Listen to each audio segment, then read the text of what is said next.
You know, thousands of families, they're choosing Queen Creek, Arizona right now, making it one of the fastest growing towns in the entire country. And the ones who actually did their homework before they ever got here, well, they're thriving. The ones who didn't, some of them, well, I think they're probably wishing that maybe they had known a few things first. Because here's what I've learned after helping countless families relocate to the Phoenix area. The ones who land here happy, they almost always had a clear picture going in. They knew what they were getting into, they knew what they were choosing, and they made a fully informed decision. So, I want to help you do that right now. And then you get to decide what fits your life. And I hope you came here looking for the honest version and not the tourism brochure, because that's exactly what I'm going to give you.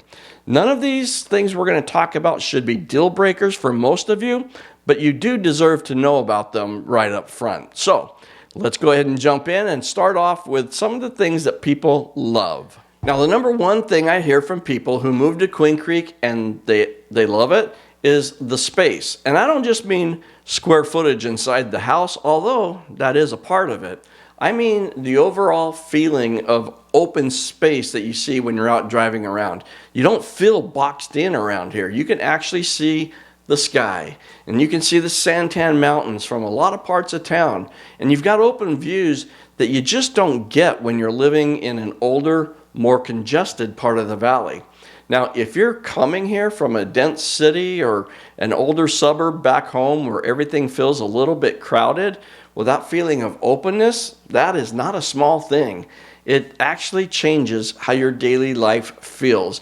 And a lot of people tell me that even after a year of living here, that feeling, it hasn't worn off. Now, Queen Creek, it still has pockets of farmland around. There are still horse properties scattered throughout the area. You still got that slower East Valley pace that people talk about. And that combination of newer development alongside that open, less congested feel, well, that's actually pretty hard to find, because most of the other established suburbs in the valley, they're all filled in. The breathing room, it's gone. They're out of breath. Out here, it's still here. Okay, but here's the thing about that space. It comes with a trade-off, and I'll get to that here in a few minutes. But first, let's talk about something that surprises almost every relocation buyer the first time they actually see it. And we're talking about the master planned communities. You know, one of the biggest reasons that people choose Queen Creek over the other suburbs are these master planned communities. And I realize that phrase gets thrown around a lot. So let me explain what that actually means for your day-to-day life. So a master planned community is not just a neighborhood with a pool and maybe a sign at the front entrance. The ones out here, they were designed from the ground up with a specific lifestyle in mind. There are parks that are built into the layout. There's green belts that run throughout the various sections, and trails connect the neighborhoods, and the amenities, those are thought out. And the whole thing feels like it actually goes together instead of just being a bunch of houses that are crammed into a grid. Now, take Barney Farms, for example. This is one of my absolute favorites. It's a Fulton Homes community that's actually a nod to the Barney family who farmed that land for over 100 years. Now, they've got a huge central lake here that's stocked for fishing. The residents can do catch and release fishing on it, or you can take a kayak out on the water. They've got courts for pickleball and volleyball and bocce ball. The pool there, it's like a resort, and the whole community has this kind of cohesive feel that you don't accidentally design. Somebody put real thought into that place. And then there's Harvest at Queen Creek, which is another community. It's been around a little bit longer, but it still shows up constantly when people are doing their research. It's got a community lake as well, a farm-themed playground, a resort-style pool, a lap pool, and a splash pad. There's even an elementary school that's built right inside the neighborhood, which, if you've got kids or grandkids that are going to be staying with you, well, you understand why that matters. And here's what I've noticed about the people who end up in these communities. They actually use the amenities. That might sound obvious, but I've seen plenty of communities where the pool is always empty and nobody walks the trails. In places like Barney Farms and Harvest, the people are outside. The neighbors actually know each other. And for people who are relocating and starting over in a new state, well, I think that probably matters a lot more than maybe how much square footage there is in a particular house. You know, this is actually where most out-of-state buyers get stuck. They know they like the concept of a master plan community, but there are so many of them out here right now that figuring out which one fits your lifestyle is honestly its very own project. And that's exactly what I help people sort through on the daily. So if you want to talk it through before you commit to anything, just give me a call, shoot me a text, or write me an email. That's really all it takes. We'll figure out which communities actually fit how you want to live, because the neighborhood you choose will determine your commute, your kids' schools, your home values in 5 years, and honestly, your quality of life. Now, let me show you the next love item, because this one is changing things up big time. So for a long time, one of the knocks against Queen Creek was that there wasn't much to do here. And honestly, that was a very fair criticism, because for years, the residential growth out here was way ahead of the retail and the entertainment and the dining. But this is where things are starting to change. And it's changing in a way that I think is actually going to matter to a lot of people who are watching this. Right now, there's a $120 million mixed-use development. It's called the Switch Yard, and it's going up in downtown Queen Creek. And this is a big deal. We're talking restaurants like Postino Wine Cafe, Shake Shack, Snooze, which is a really popular breakfast spot. We're talking walkable retail space, office space, and there's even going to be a luxury apartment complex with about 200 units that's going to bring more people right into the heart of downtown. And then there's the Perch. And this is a pub and brewery. They broke ground in late 2025, and they're expected to open sometime around fall of this year. And what's interesting about the Perch is that it's actually designed to be a community gathering spot. So it's not just another restaurant that opens and closes. It's going to be a place where the locals actually want to go and maybe hang out on a Tuesday night. Now, is downtown Queen Creek going to compete with Old Town Scottsdale anytime soon? Nope. But that's not the point. The point is that it's becoming something. And for buyers who are coming from places where the local scene is part of their life, the fact that Queen Creek is building its own version of that is actually a pretty big factor in the decision. Now, this next one is one that a lot of people don't even think to ask about until they're already here. And once they experience it, they'll tell you it's one of the best parts of living in the Southeast Valley. And I'm talking about the outdoor lifestyle and how real it is here. You know, one of the things that gets easier to understand once you actually spend time in Queen Creek is how much outdoor living is built into everyday life here. It's not just about hiking, although there's plenty of that. Mansell Carter Oasis Park and Frontier Family Park, they are both great. And the Santan Mountain Regional Park is right nearby if you want some serious trails. But the outdoor lifestyle I'm talking about is more than that. We're talking evening walks through the neighborhoods. It's taking the kids to a park on a Saturday that actually feels like a park and not a liability managed concrete slab with a couple swings and maybe a slide. It's sitting on your patio in October and thinking, okay, this is why we moved here.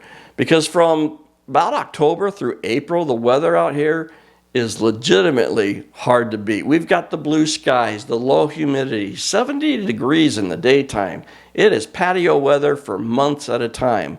And I've noticed that for a lot of the buyers I work with, especially the ones who are coming from colder climates or from states where they just didn't get outside much, that shift in their lifestyle is one of the biggest changes that they notice after they move here. And it's almost always a positive one. You know, I'm reminded of Mike and Susanna, who I helped relocate here just a little over a year ago. Mike, he's an avid cyclist, and it was really important to him that they be close to the popular walking and cycling trails that run through town. And we found them a house that checked all those boxes, and I think they're really happy with where they landed.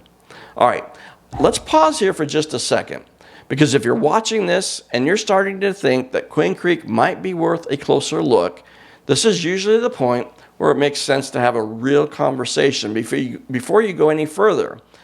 I know how overwhelming it can be to research an area, especially from out of state. You're watching videos, you're looking at Zillow at 11 o'clock at night, and you're still not sure if any of it actually applies to your situation. So here's what I would do if I were you.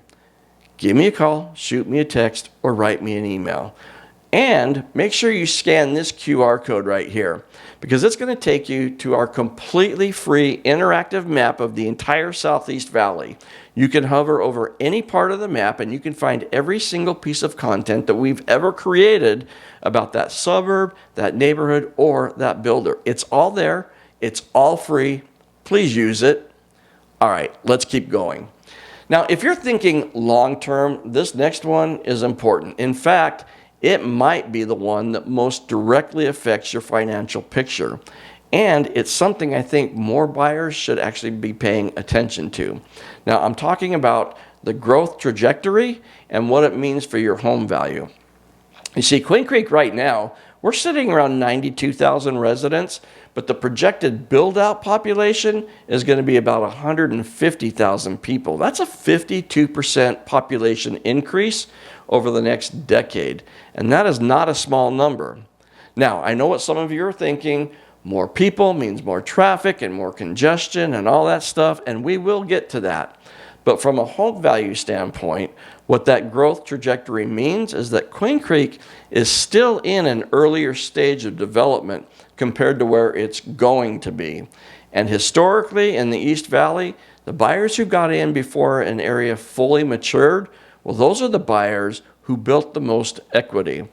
So if you think about Gilbert or Chandler maybe 10 or 15, 20 years ago, they felt like they were way out on the edge of things. People thought that it was just too far out. Well, now, those are some of the most established and most expensive suburbs in the entire Phoenix metro area. And Queen Creek, we're just following that same pattern. We're just a little bit earlier in the story. And with infrastructure like the State Route 24 expansion that's connecting more of the Southeast Valley, with the downtown development that's underway, with the master plan communities that are still actively building, well, Queen Creek, it's not slowing down. For buyers who are thinking about this as a long-term place to plant roots and build equity, the timing still makes sense. Okay, so that was the good stuff, and I meant all of it.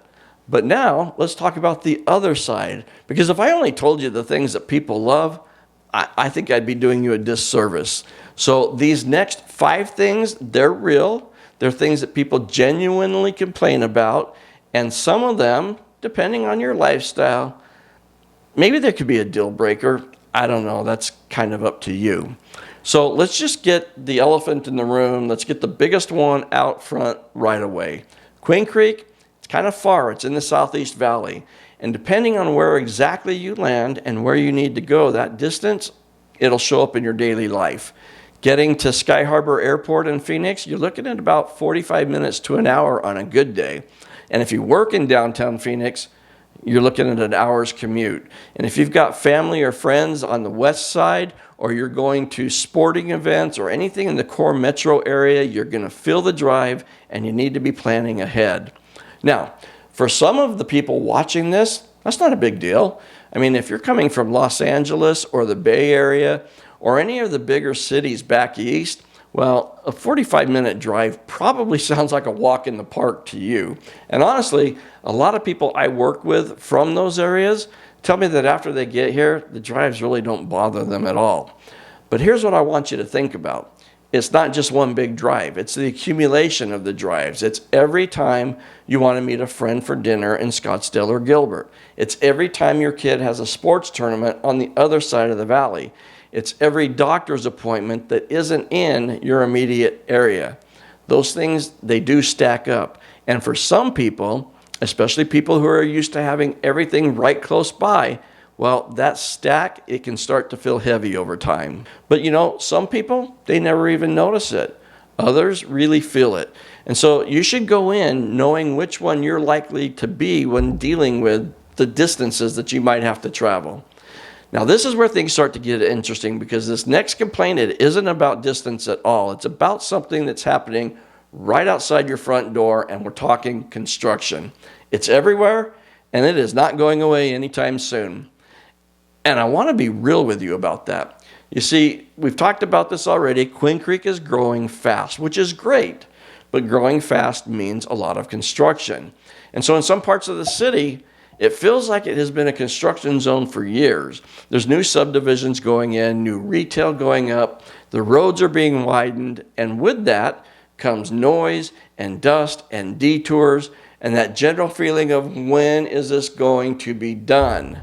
And the honest answer is, we don't know. It's not done yet. Queen Creek is still actively growing. And for some people, that's exciting. They love being in a place that's on the move. But for others, especially people who are leaving a crowded, chaotic metro area specifically because they want peace and calm and open space, arriving right in the middle of Queen Creek's build-out phase, well, it might feel like jumping from one construction zone right into another. Now again, some people, they genuinely don't mind this, especially buyers who understand that they're getting in early and that all of that construction is going to translate into a more finished community around them down the road a ways. Now, if you can see past the dirt to what's coming, it doesn't really bother you. But if you're someone who needs the neighborhood to already feel polished and settled before you're comfortable, this one matters. And I want you to know it going in rather than be surprised by it after you're already living here. Now, I think the families who adjust best to this are the ones who buy in communities that still feel a little more removed from the core. There are pockets of Queen Creek that still feel like you have plenty of space to breathe. And knowing where those pockets are, that's the value of working with a realtor that actually lives and works here every single day. Okay, so here's one that I think some people underestimate when they're researching this area from out of state. Traffic on certain corridors, well, it's a real thing. Queen Creek has been one of the fastest growing cities in the entire United States for a few years now, and I keep saying that. And here's what this means for someone like you. That growth is mostly a great thing, but it does come with roads that are constantly playing catch up. Ellsworth, Rittenhouse, Riggs, Meridian, just to name a few. Sometimes it can take a couple of phases of the lights to get through the intersection and back on your way. Now here's a fun little fact. Queen Creek, historically, it's been a small farming community. We didn't even get our first traffic light until about 2001. And today, with all the growth and expansion, I couldn't even begin to tell you how many traffic lights there are now.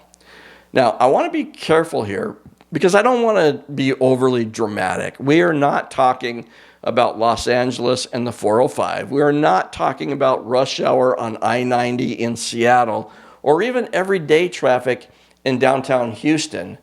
And if you're coming from those kinds of traffic situations, well, you're probably going to laugh at what we call traffic, and you'll actually find Queen Creek to be pretty manageable. But here's what some people don't expect. When you've specifically moved somewhere because you wanted to escape that congestion, even a small amount of it can be frustrating because it's not what you pictured. You moved here for breathing room, and now you're sitting at a light at Ellsworth and Riggs for longer than you expected on your way home. Or even worse, maybe you hit that dreaded school drop-off and pickup times, and you just added a few extra minutes to wherever it is you were going. Now, there is some good news here, and that is the infrastructure is being addressed. There is real investment being made in road expansion. But if your daily commute takes you through the core of Queen Creek during rush hour, well, you better plan ahead for it. I think the families who do the best with this are the ones who are thoughtful about where they buy relative to where they work. And that's something that I help with every single day, making sure the home you choose actually makes sense for your daily life, not just on a map, but in real life. Hey guys, I know we're only scratching the surface here of everything Queen Creek, so I put together some extra bonus material that I'm going to share with you here coming up in a minute. So hang tight, don't go anywhere. Now this next one, this is one that sometimes surprises people because it's not the first thing you would think of when you're researching a new place to live. But once people bring it up, they bring it up a lot. And I'm talking the summer heat. I'm telling you, it is no joke.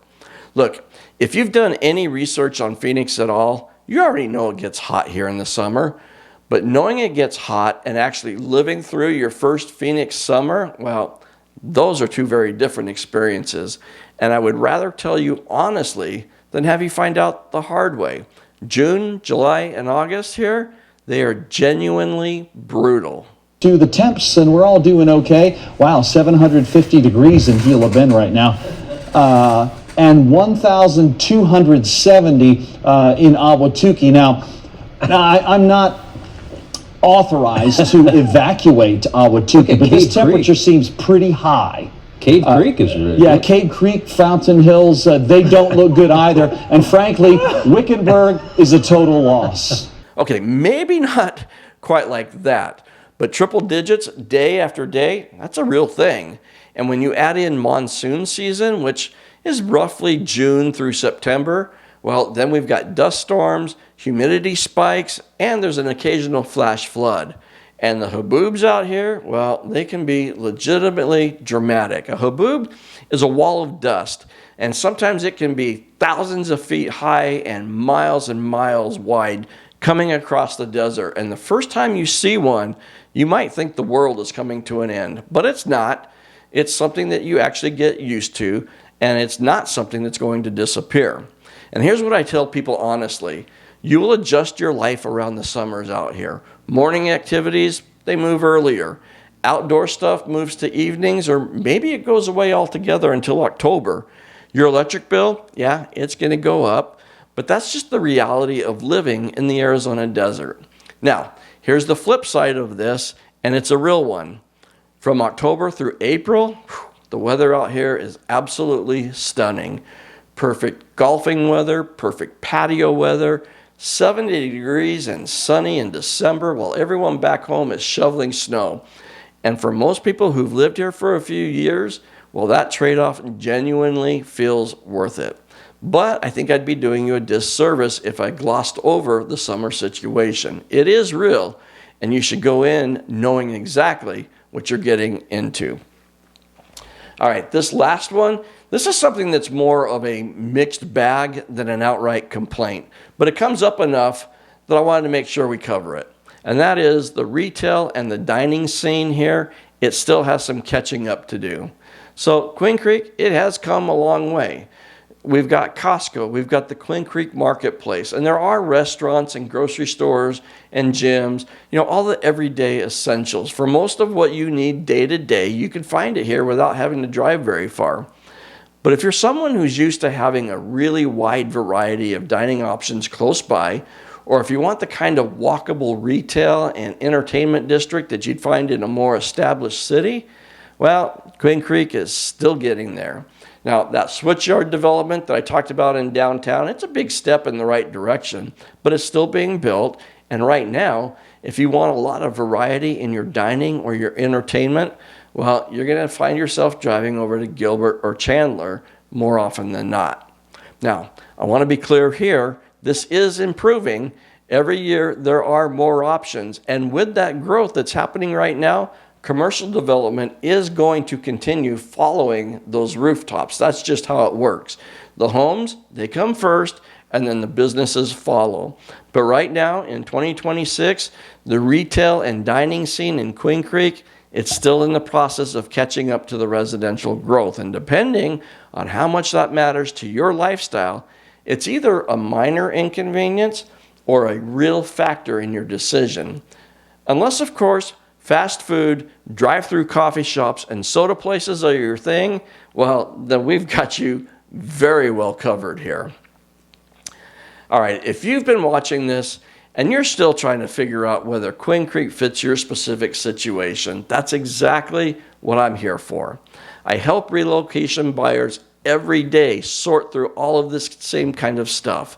And what I found is that most people, once they have one real conversation about what their priorities actually are, well, the picture gets a lot clearer. So if that sounds like you and you're ready to have that conversation, give me a call, shoot me a text, or write me an email. It's really that simple. And if we decide Queen Creek isn't the right fit, I'll tell you that too. Because at the end of the day, my job is to make sure you end up in the right pocket of the valley, not just any pocket.